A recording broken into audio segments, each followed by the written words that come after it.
Hello student, welcome to the Chate Group of Education. Today we will see question number 3b, that is depend on the poem, and the question is the appreciation of the poem. In question A we have seen that there are the poem, some extract of poem is given there, and some questions are given also there depend on that poem. Question number 3b is the appreciation of the poem. So today we will see question number 3b, appreciation of the poem. 3.1, the name of that poem is the If. If नावाची कविता आपल्याला 3.1 मध्ये आहे. The writer or the poet of that poem is the Rudyard Kipling. What the poet says? If you can keep your head when all about you are losing their and blaming it on you. सगळेजण तुला blaming करतायत, सगळेजण तुला दोष देत आहेत, त्यावेळेला तू तुझं डोकं शांत ठेव. If you can trust your self Wien all main doubt you. सगळेजण तुझ्या डाऊट घेतात, त्यावेळेला तुझा विश्वास हा तुझ्यावरती असायला पाहिजे. But make allowance for their doubting too. त्यांच्या प्रत्येक डाऊटला तू माघारी सरको किंवा थोपवून धर. If you can wait and not to be tired by waiting or being lied about, don't deal in lies. आयुष्यामध्ये तू अजिबात खोटं बोलत नाहीयेस आणि तुला खोटं बोलायला चालत पण नाहीये, पण इतर जण जेव्हा खोटं बोलतात त्यावेळेला तू शांत राहा. तू तुझ्या मनाची अवस्था ढळून देऊ नकोस. Or being hated, don't give away to hating. जर तुला कोणी हेट करत असेल, तुला कोणी राग द्वेष करत असेल, तर तू दुसऱ्याचा राग करू नकोस. And yet don't look too good or not talk too wise. तू खूप हुशार सारखे बोलू नकोस, खूप हुशार आहे असं दाखवू नकोस. If you can dream and not make dreams your master. तू स्वप्न बघ, पण स्वप्नांना तुझा गुलाम कर, स्वप्नांचा गुलाम तू होऊ नको. If you can think and not make thoughts your aim. तू विचार कर, तू तुझ्या डोळ्यासमोर एम ठेव. If you can meet with the Trump and the disaster and treat those two imposters just the same. आयुष्यामध्ये चालत असताना तुला काही वेळेला विजय मिळेल, काही वेळेला पराजय मिळेल. विजय मिळवला म्हणून भारावून जायचं नाही, पराजय मिळाला म्हणून हरवून बसायचं नाही. जय आणि पराजय ह्या दोन्हीही एकाच नाण्याच्या दोन बाजू आहेत. दोन्हीही झेलण्याची ताकद तू तुझ्यामध्ये ठेव. If you can bear to hear the truth you have spoken, twisted by the news to make a trap for fools. तू सत्य ऐकण्याचे तुझ्या मनामध्ये मानसिकता ठेव. व्हॉट एव्हर, सत्य चांगलं असू दे, वाईट असू दे, पण जे खरं आहे खरंच बोल आणि खरंच ऐकण्याची ताकद ठेव. और watch the things you gave your life to, broken and stop the build M up with warm out stools. अशा प्रकारे तू हे वरती दिलेले जे सल्ले आहेत, सल्ल्यांच्या प्रमाणे तू जर आयुष्यामध्ये वागत गेलात तर तुझ्या आयुष्यामध्ये सक्सेस हे निश्चितच आहे. ही कविता आहे रुडयार्ड किपलिंग यांनी ह्या मुलांसाठी सांगितलेला उपदेश आहे. ना ॲप्रिसिएशन ऑफ द पोएम. ज्या वेळेला पोएमचं ॲप्रिसिएशन दिलेलं असतं त्यावेळेला तुम्हाला खाली 5 पॉईंट दिलेले असतात. First one title, poet, rhyme scheme, figure of speech, the last one that is the central idea. Title and poet carries half mark. टायटलला अर्धा मार्क, पोएटला अर्धा मार्क, राईम स्कीमला 1 मार्क, फिगर ऑफ स्पीचला 1 मार्क आणि central idea किंवा theme of the पोएमला आहे 2 mark. Total appreciation of the poem हा जो क्वेश्चन आहे तो आहे 5 मार्कला. एक्झाममध्ये तुम्हाला एक कविता दिलेली असेल, कवितेचं टायटल आणि रायटर म्हणजे पोएट हा मेन्शन केलेला असतो. With the help of these 5 points, you have to write the appreciation of the poem. First one, title. The title of the poem is If. Title inverted comma मध्ये लिहायचं. Second point, that is the poet. The poem is written by Rudyard Kipling. Rudyard R capital, Kipling K capital. Third point, that is the rhyme scheme. Here you have to mention the rhyme scheme of the given stanza only. इथे आपल्याला दोनच stanza mention केलेत बघा, first one आणि second one. This is the first stanza, this is the second stanza. त्यामुळं rhyme scheme लिहिताना आपण फक्त पहिल्या आणि दुसऱ्या स्टांजाचीच राईम स्कीम लिहितोय. काय लिहिले बघा, the rhyme scheme of the first stanza is A A A A B C B C. 8 line आहेत, त्याच्यामुळं काय लिहिले बघा, ए ए ए 4 वेळा ए आहे, बी सी बी सी ही फर्स्ट स्टांजाची राईम स्कीम आहे. आणि दुसऱ्या स्टांजाची राईम स्कीम आहे A B C D C D. त्यानंतर पुढचा पॉईंट आहे फिगर ऑफ स्पीच. तसं बघायला गेलं तर पोयममध्ये भरपूर फिगर ऑफ स्पीच असतात, but you have to mention only one figure of speech, only name. Here example is not expected.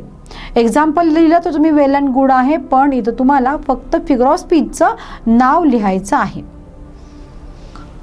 Figure of speech used in this poem is, पोएममध्ये वापरलेलं figure of speech कुठलं आहे बघा, ॲलिटरेशन, repetition, पर्सॉनिफिकेशन, अँथिसिस आणि मेटॅफर. आपण याचं example बघूया. ॲलिटरेशनचं एक्झाम्पल काय बघा, with 60 second worth of, with 60 second worth of, काय म्हणले, with 60 second worth of unforgiving minute. Here word W is repeated, alliteration. Repetition झाले बघा इथं. Next one that is the repetition. And you don't look too good nor talk too wise. The word too is repeated for the poetic effect. And the last one that is the central idea of the poem. The central idea of the poem is that success comes from the self-control. Success comes from the self-control and the true sense of the values of the things. In this poem, the speaker is the father. He is the father. He is teaching his son with the life lesson. लाईफचे lesson हा father आपल्या मुलाला सांगतोय, उपदेश करतोय. He teaches how to live balanced life, importance of the honesty, patience and the hard work. In short, father expects that son will follow his instructions and become a good and the perfect human being. This is the central idea of the poem If. Now, next poem that is the 3.3, Stopping by Woods by a Snowy Evening. ही कविता आहे 3.3. The writer of that poem is Robert Lee Frost.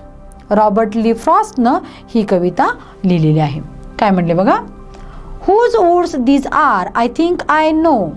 Poet म्हणतोय हे जे जंगल आहे, हे जंगल कोणाचं आहे ते मला माहिती आहे असं मला वाटतंय. His horse is in the village, his house is in the village, though he will not see me stopping here. ज्या व्यक्तीचा मालकीचं हे फॉरेस्ट आहे, जंगल आहे, त्या व्यक्तीचं घर हे गावामध्ये आहे, त्यामुळं मी आता त्या जंगलामध्ये उभा आहे ही ती व्यक्ती बघू शकत नाहीये. To watch his woods fill up with the snow. ह्या जंगलात त्याच्या वूडमध्ये मी एकटाच आहे आणि हे जंगल पूर्ण बर्फानं भरलेलं आहे हे तो बघू शकत नाहीये. My little horse must think it queer. अचानकपणे लेखक कवी तिथं थांबलाय. कवी थांबल्यानंतर कवी बरोबर त्याचा एक छोटासा घोडा आहे. आपला मालक इथं अचानक का थांबला या गोष्टीचं नवल आश्चर्य त्या हॉर्सला वाटतंय. To stop without a farmhouse near. त्या घोड्याला समजतंय आजूबाजूला घर नाहीये, फार्म हाऊस नाहीये, मग आपला मालक इथं कसं काय थांबला. Between the woods and the frozen lake, the darkest evening of the year. सगळीकडं अंधार बुडूक आहे, संध्याकाळ झालेली आहे, काळोख पसरलेला आहे आणि सगळीकडं फ्रॉस्ट म्हणजे बर्फ पडत आहे. अशा वेळेला ह्या वूड जंगल आणि फ्रॉझन लेक म्हणजे गोठलेलं गारटलेलं जे तलाव आहे ह्याच्यामध्ये माझा मालक का थांबलाय असा प्रश्न त्या छोट्याशा घोड्याला पडला. He gives his harness bells a shake. अस्वस्थ झाला घोडा आपलं काही चुकलंय का, मालक काय इथे थांबलाय हे त्याला कळेना, म्हणून त्यानं आपल्या गळामध्ये जी बेल बांधली होती, घंटा होती, ती घंटा तो हलवायला लागला, वाजवायला लागला. To ask if there is some mistake. त्या घंटेच्या मार्फत जणू काय तो मालकाला विचारतोय, माझं काही चुकलं का. The only other sound is the sweep of easy wind and downy flake. त्या घंटेचा आवाज येतोयच, पण त्याचबरोबर तिथे स्मशान शांतता आहे, बर्फ पडतंय, खूप गारटलेली थंडी आहे आणि त्या बर्फाचा पानावरती पडलेला, पानं, झाडाची पानं, त्या पानावर पडलेला आवाज, मंजू सॉफ्ट आवाज तिथे येतोय. The woods are lovely dark and deep. जंगल खूप डार्क आहे, काळोख आहे, जंगल खूप गूढ आहे. But I have promises to keep and miles to go before I sleep. लेखक म्हणतात, मला अजून खूप सारी कामं करायची आहेत, मला इथं थांबून चालणार नाही आहे, त्याच्यामुळं मला माझं पुढचं कर्तव्य पार करण्यासाठी I must go and miles to go before I sleep. Sleep म्हणजे इथं डेथ. माझ्या मृत्यूपूर्वी जोपर्यंत माझं जीवन आहे तोपर्यंत मला या आयुष्यामध्ये खूप काही करून ठेवायचं आहे, खूप मिळवायचं आहे, माझे एम्स खूप मोठे आहेत, ते करण्यासाठी, ते पूर्ण करण्यासाठी मला इथं थांबून चालणार नाही आहे. खूप छान जागा आहे, खूप टेम्पटेशन आहेत. मोहाला तो कवी बळी न पडता आपला मार्ग आखत तो पुढं जातोय. आयुष्यामध्ये असे मोहाचे क्षण प्रत्येकाच्या आयुष्यामध्ये येतच राहतात, पण कवीला कदाचित हाच उपदेश करायचा असेल, कितीही चांगलं वाटलं, कितीही मोहाचे क्षण आले तर आपण त्या टेम्पटेशनला नाही म्हणायला शिकलं पाहिजे आणि आपण आपलं पुढचं काम करत राहायला पाहिजे. This poem is written by Robert Frost. आता ह्या पोएमचे आपण ॲप्रिसिएशन बघतोय with the help of the 5 points. First one, title. The title of the poem is stopping by woods on a snowy evening. Poet. This poem is written by Robert Frost. Rhyme scheme.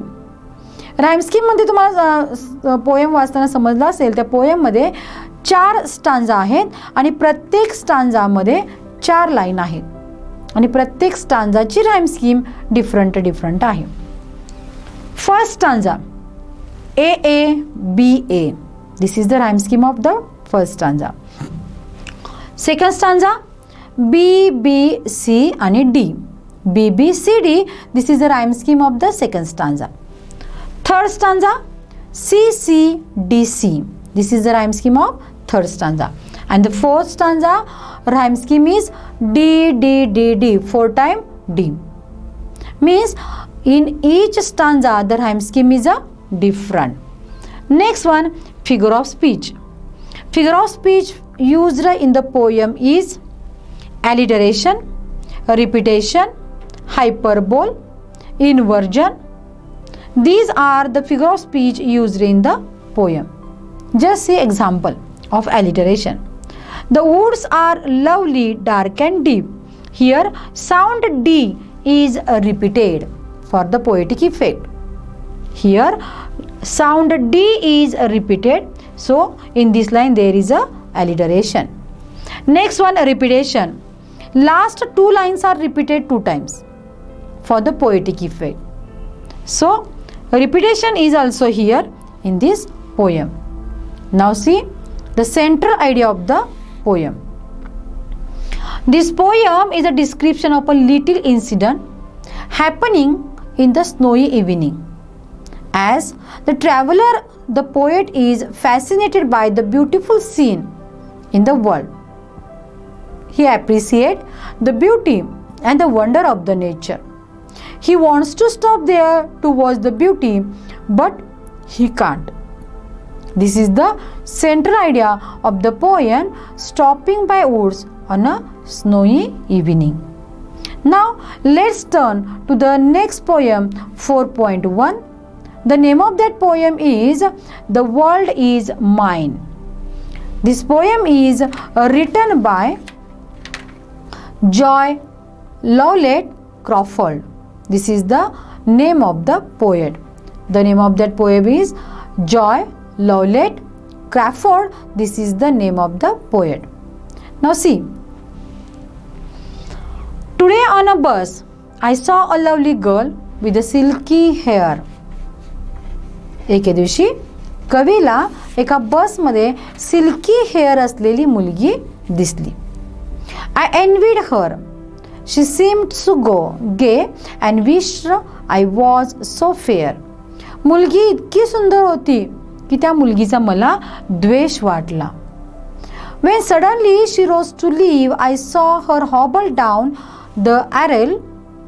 त्यानंतर बसमधून प्रवास करत असताना कवीला ती मुलगी दिसली होती. अतिशय सुंदर होती, गोरीपाण होती, केस खूप सिल्की होते. कवीला त्या मुलगीला बघितल्यानंतर कवीला त्या मुलगीचा हेवा, द्वेष, मत्सर वाटायला लागला. त्या मुलगीचा स्टॉप आल्यानंतर मुलगी बसमधून उठली. दोन्ही बसच्या मध्ये दोन्ही सीटच्या मध्ये जो रो असतो, जी जागा असते, त्या रोमधून जाताना मुलगी लंगडत लंगडत चालत होती. हे बघितल्यानंतर कवीला खूप वाईट वाटलं. ते म्हणाले, oh God, forgive me when I whine. हे देवा, ज्या ज्या वेळेला मी तक्रार केली, ज्या ज्या वेळेला मी माझी गाराणे तुझ्याजवळ मांडलेत, त्या वेळेला तू मला माफ कर. माझ्याजवळ ज्या गोष्टी आहेत त्या गोष्टीचं अप्रूप न करता ज्या गोष्टी नाही त्या गोष्टीचं मी जास्त कौतुक करतोय. I have 2 legs. माझ्याजवळ 2 चांगले पाय आहेत. The world is mine. त्या 2 पायानं मी अख्खं जग बघू शकते. And then I stop to buy some sweet. त्यानंतर कवी स्वीट्स घेण्यासाठी एका दुकानामध्ये गेले. The lad who sold them had such charm. दुकानामध्ये जी व्यक्ती स्वीट्स विकत होती ती व्यक्ती खूप सुंदर होती. I talked with him. He seemed so calm and if I were late it would do not harm. मी त्या व्यक्तीशी बोलायला लागलो. ती व्यक्ती खूप शांत होती.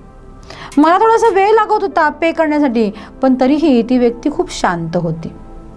And as I left he said to me, ज्याला मी दुकान सोडायला लागलो पे करून, त्याला ती व्यक्ती म्हणाली, I thank you. You have been so kind. It is nice to talk with a folk like you. You see, I am a blind. ती व्यक्ती म्हणाली, तुमच्यासारख्या काइंड किंवा करुण असणाऱ्या किंवा तुमच्यासारख्या दया असणाऱ्या माणसाबरोबर बोलून मला खूप बरं वाटलं. तुम्ही खूप दयाळू आहात. मला तुमच्याशी बोलताना खूप आनंद झाला, कारण तुम्हाला माहिती नसेल मी ब्लाइंड आहे.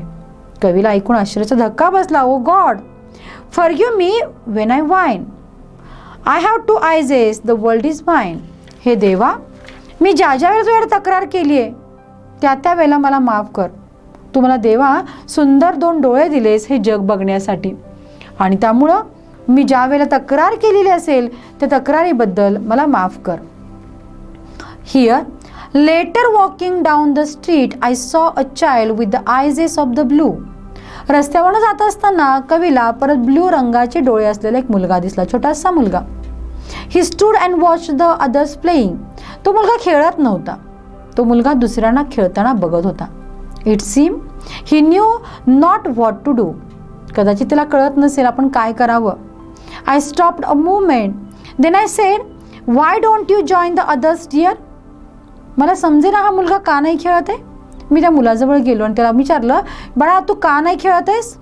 ही looked ahead without a word and then I knew he couldn't hear. तो मुलगा फक्त माझ्याकडे बघत होता. माझ्या प्रश्नाला त्या मुलानं उत्तर दिलं नाही. थोडा वेळ मी थांबल्यानंतर मला लक्षात आलं की त्या मुलाकडे बोलण्यासाठी शब्दच नव्हते, कारण मी बोललेले शब्द त्याच्या कानामध्ये पडलेच नव्हते, त्याला ऐकता येत नव्हतं. Oh God, forgive me when I whine. I have 2 ears. The world is mine. हे देवा, तू मला छान सुंदर असे कान दिलेले आहेस, ज्याने मी जगातल्या सुंदर गोष्टी ऐकू शकतो. ज्या ज्या वेळेला मला हे नाही ते नाही अशा मी तक्रारी करतो त्या वेळेला तू मला माफ कर. With legs to take me where I will go. With eyes to see the sunset's glow. With ears to hear what I would know. O God, forgive me when I whine. I am blessed indeed. The world is mine. हे देवा, मला तू कुठंही जाण्यासाठी 2 सक्षम पाय दिलेले आहेस. खूप सुंदर असा सनराईज बघण्यासाठी हे देवा मला तू 2 डोळे दिलेले आहेत. जगातल्या सुंदर गोष्टी ऐकण्यासाठी मला छान तू 2 कान दिलेले आहेस. त्यामुळे हे देवा, खरंच हे जग माझं आहे आणि मी या जगाचा आस्वाद घेणार आहे. This is the poem. Now see, appreciation of the poem. The title of the poem is The World Is Mine. Poet. This poem is written by Jo Lowlett Crawford. Rhyme scheme. Though this is the free verse, there is a different rhyme scheme in every stanza. He poem, this is the best example of the free verse. तरी सुद्धा इथं प्रत्येक स्टांजाचं rhyme scheme वेगळी वेगळी आहे. First stanza A B C C, second A B C C D A, third stanza A B B C C, fourth one A B B C C. प्रत्येक स्टांजाचे lines different आहे. This poem is written in the free verse. Now figure of speech. Figure of speech used in this poem is alliteration, repetition, inversion as well as apostrophe. Alliterationचं example बघा. And then I stopped to buy some sweets. Sound yes is repeated for the poetic effect. Repetition, एकच line 4 वेळा repeat केलेली आहे. ती line आहे oh God forgive me when I whine. ही line poetic effect साठी repeat केलेली आहे. Central idea, that is the fifth point. The central idea of this poem is we must be thankful about what we have instead of complaining about the things that we don't have. If we focus on what is lacking in our life, we will miss the real happiness of our life. The speaker gives examples of the lame girl, deaf boy, and a blind boy, and describes beautifully how they are happy with what they have. This is all about next that poem name is, the name of that poem is The World Is Mine. Now last poem, that is 4.3, Captain My Captain. Just read that poem. Captain my captain, our fearful trip is done.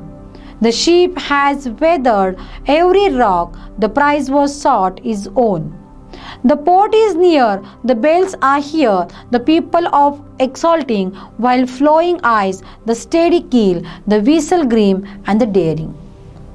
But, oh heart, heart, heart, oh the bleeding drops of red, where on the deck on my captain lies, fallen cold and dead. O captain, my captain, rise up and hear the bells. Rise up, for you the flag is flung, for you the bugs trills, for you bouquet and the ribbon wreath, for you the shoes crowding.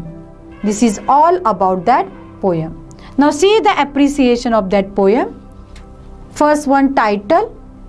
The name of that poem is O Captain, My Captain. Put the title into inverted comma. Poet. This poem is written by Walt Whitman. This poem is written by Walt Whitman. Rhyme scheme. The rhyme scheme of the poem is A B B C C D D A D. Next one, figure of speech. Figure of speech used in this poem is alliteration, apostrophe, repetition. These three are used in this poem. First one, alliteration. Safe and sound letter or sound yes is repeated. Apostrophe. Apostrophe आपल्या समोर नसणाऱ्या व्यक्तीशी, आपल्या समोर नसणाऱ्या गोष्टीवरती आपण directly संभाषण करतो. Oh captain, my captain, captain is dead, dead body is there, तरी सुद्धा तो कॅप्टनशी बोलतोय. Apostrophe. Repetition. Oh captain, my captain, ही लाईन परत परत रिपीट झालेली आहे. And central idea. This poem is a lament. Lament म्हणजे दुःख, grief, on the death of the American president Abraham Lincoln. Abraham लिंकनच्या मृत्यूनंतर ही कविता लिहिली गेली आहे. He led America and won the Civil War. While people were very happy, enjoying peace, celebrating victory, the Captain Abraham Lincoln was shot dead. Poet memorizes Abraham Lincoln's thought through this poem. कवी आपल्या कवितेच्या माध्यमातून Abraham लिंकनला आठवण्याचा प्रयत्न करतोय किंवा आठवतात. जग सगळं आनंदी आहेत कारण वॉर जिंकलं होतं, अमेरिकन युद्ध संपलं होतं, त्याच्यामध्ये अमेरिका जिंकली होती. पण अनफॉर्च्युनेटली अमेरिकेचे प्रेसिडेंट अब्राहम लिंकन त्या युद्धामध्ये मारले गेले होते आणि त्यांच्या आठवणीसाठी ही कविता कवीनं इथं लिहिलेली आहे. वॉल्ट विटमन ह्या कवीनं ही कविता अब्राहम लिंकनसाठी लिहिलेली आहे. This is all about the appreciation of the poem O Captain, My Captain. Today we will stop here. Thank you.